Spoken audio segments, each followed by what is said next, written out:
Well, if you were hoping to beat Sharice Davids by redistricting in Kansas, it is not going to happen. Kansas House Speaker Dan Hawkins, Wichita Republican, told reporters yesterday, per the Kansas City Star, that he does not have the votes necessary to pass a new congressional map over the all but certain veto of Democrat Governor Laura Kelly. So we know that there was a push here in the last couple of months to have a special session in Kansas to redistrict the state, basically, let's be honest, gerrymander the state in a way that would squeeze out Laura Kelly like they did in Missouri with Emmanuel Cleaver. And now it looks like that is not going to happen. We thought the votes were going to be there in the Senate, but the House never got there.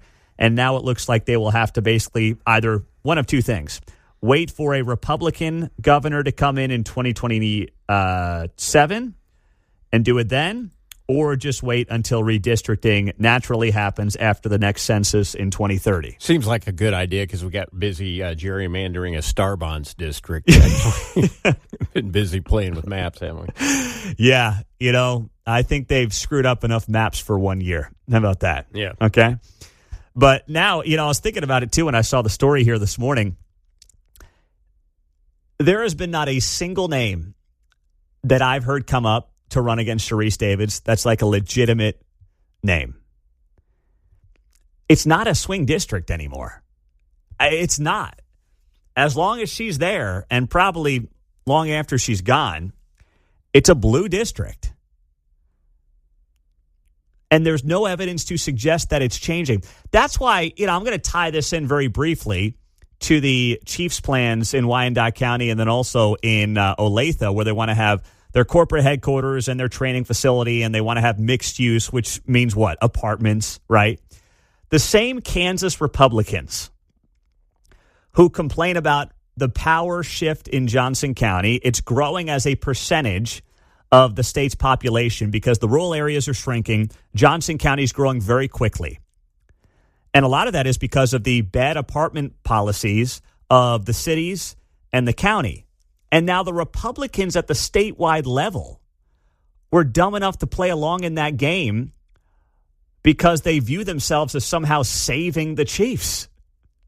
If Clark Hunt at least wanted to help out the Kansas Republicans on that narrative of we saved the Chiefs, he could have at least threatened or pretended to threaten that he was going to leave Kansas City. Well, Dallas could use a second team. That would have been doing a favor to the Republicans who are now out there saying, and all the politicians who are now out there saying, we saved the Chiefs. You didn't save anyone. They never said they were going anywhere. There was never any threat. At least if Clark Hunt had thrown him a bone and said publicly, yeah, we're exploring all our options, wink, wink, nod, nod, then the Kansas politicians could have said, we saved the team. Clark didn't even do that for him. And they still got away with upwards of $3 billion. What a deal, man. What a deal. So anyway, back to the apartments. We know what's going on in Overland Park and really many parts of Johnson County, Lenexa, Shawnee. You're seeing it all over Johnson County in particular.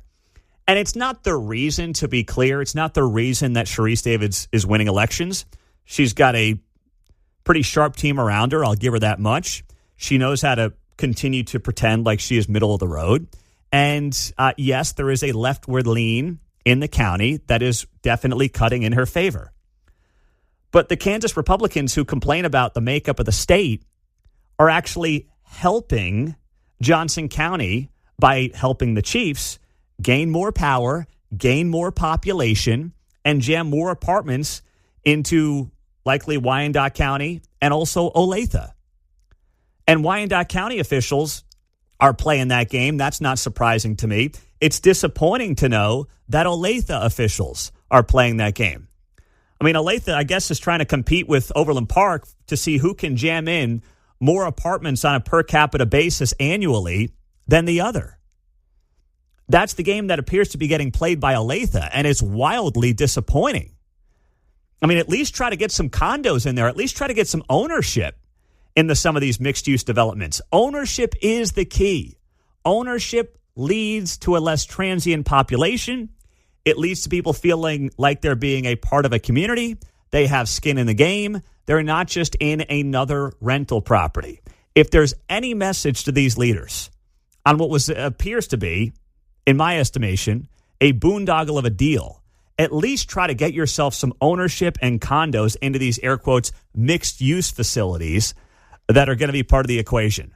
That's the very least you could do at this point.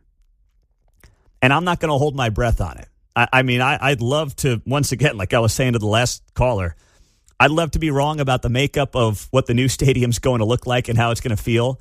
I don't think at this point I will be wrong. I would love to be wrong about the makeup of the mixed use at these facilities in Wyandotte County and Olathe. I really want to be wrong about it. But history would suggest that it's going to be just like all the other facilities. Apartments, couple of restaurants, and that's how they all go. And the Kansas Republicans complaining about Johnson County, well, guess what? They are now officially, based on how they voted, part of the problem. Way to go, fellas and gals. Way to go.